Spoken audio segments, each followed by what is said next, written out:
რუსულ დრონებზე მონადირე უკრაინული ელიტური დანაყოფი მორიგი მისიისთვის ემზადება. ეს კი ეროვნული წარმოების სისტემაა. უპილოტო სისტემა ოპერატორების დახმარებით საშია იჭრება. შემდეგ კი შაჰიდებს ანადგურებს. სტინგი, რომელიც ფორმით მფრინავ თერმოსს წააგავს, უკრაინის ერთ-ერთი ახალი თანამედროვე წარმოების გადამჭერია. ქვედანაყოფის მეთაურის თქმით, მათ შეუძლიათ ეფექტიანად დაუპირისპირდნენ რუსეთის თანამედროვე კამიკაძე დრონებს, რომლებიც ახლა უფრო სწრაფად და მაღალ სიმაღლეზე დაფრინავენ. უკრაინის შეიარაღებული ძალების ინფორმაციით, გასულ დღეს 86 რუსული შემტევი დრონიდან უკრაინის მცველებმა 58 სამიზნის განადგურება შეძლეს.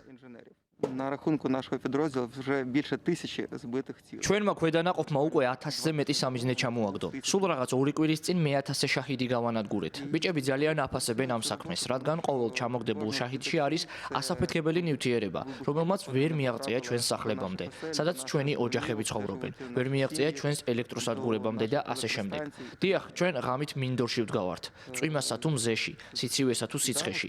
მტერს არც ძინავს და არც ჩვენ დავიძინებთ. ეს ჩვენი მიწაა და არავის მივცემთ აქ ფრენისა და ჩვენი ქალაქებისა თუ ხალხის განადგურების უფლებას. რუსები, როდესაც რაიმე ახალს იგონებენ, ჩვენ პოულობთ მასთან ბრძოლის გზებს და ვიწყებთ მათ განადგურებას, მაგრამ ისინი ისევ ახალს იგონებენ. ეს არის სპეციალისტების ომი და ყოველდღე რაღაც იცვლება. ვინც ცვლილებებს ფეხს ვერ აუბამს, კვდება. І хто не встигає змінюватись, той помирає.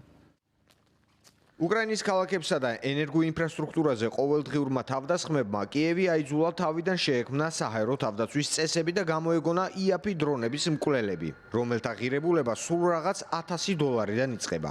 ახალი პლატფორმები 2025 წელს სულ რამდენიმე თვეში გადავიდა პროტოტიპებიდან მასობრივ წარმოებამდე.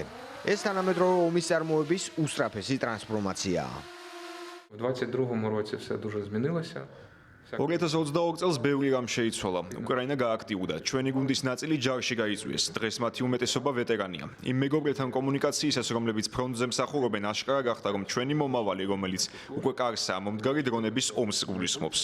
ჩვენ პრიორიტეტად უნდა გვექცია ჩვენი სამხედროების სიცოცხლის დაცვა და მინიმუმამდე დაგვეყვანა ჯანმრთელობასთან დაკავშირებული რისკები. მივხვდით, რომ შემდეგ ეტაპზე, ისევე როგორც სამეცნიერო ფანტასტიკურ ფილმებშია, დრონები იბრძოლებდნენ. Для їх життя უკრაინის ეფექტური თავდაცვა დამოკიდებულია იარაღის მასშტაბურ წარმოებაზე, სწრაფ ადაპტაციასა და დაბალბიუჯეტიანი სისტემების ინტეგრირებაზე. ნაცვლად ძვირადღირებული და რთულად აღმოსაჩენი იარაღის იმედად ყოფნისა. ისეთ მოდელებს, როგორებიცაა სტინგი და ახლახან გამოჩენილი ბულეტი, შეუძლიათ მკვეთრად გაზარდონ სიჩქარე რუსულ დრონთან შეჯახებამდე. ეკონომიკური ფაქტორი გადამწყვეტია. რუსული დრონები, რომლებსაც უკრაინელები ანადგურებენ, $10,000-დან $300,000-მდე ღირს. на початку шахеди були доволі повільні. თავიდან შაჰედები საკმაოდ ნელად აფრინავდნენ, მათ იულად ვანადგურებდით. ცეცხლსასროლი იარაღითაც კი შეიძლებოდა მათი ჩამოგდება. მაშინ ყველაფერი სხვანაირად ჩანდა. ახლა შაჰედები 2 მეტრიანი გიგანტური პლატფორმებია, რომლებზეც უკვე რაკეტებია დამაგრებული. ისინი რეაქტიულები არიან და 600 კმ/სთ სიჩქარეს ავითარებენ. ანუ ისინიც თანათან აუმჯობესებენ ამ პროდუქტს. ჩვენი მხრივ ჩვენ ვქმნით უფრო იაფ და მაღალხარისხიან პროდუქტს, რომელიც გვეხმარება არსებული შაჰედების განაიდრალებაში. რაც გვაკლია, ეს არის ტემპის აჩქარება, რათა ერთი ნაბიჯით წავიწიო წინ შაჰედის ყოველ მომდევნო მოდიფიკაციაზე. Якісний.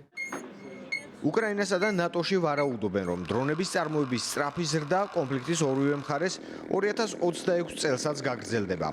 ეს კიდევ უფრო აქტუალურს ხდის ევროპულ გეგმებს მრავალშრიანი საჰაერო თავდაცვის სისტემის შესაქმნელად, რომელიც ცნობილია როგორც დრონების კედელი. ევროპის აღმოსავლეთ საზღვრების გასწვრივ მდებარე ქსელი, რომლის გაშლასაც 2 წელი დასჭირდება, შექმნილია დრონების აღმოსაჩენად, მათზე თვალთვალისა და გზის გადასაჭრელად, სადაც უკრაინული ტიპის გადამჭერებს საფრთხეების განადგურებაში მნიშვნელოვანი როლი შეიძლება დაეკისროთ.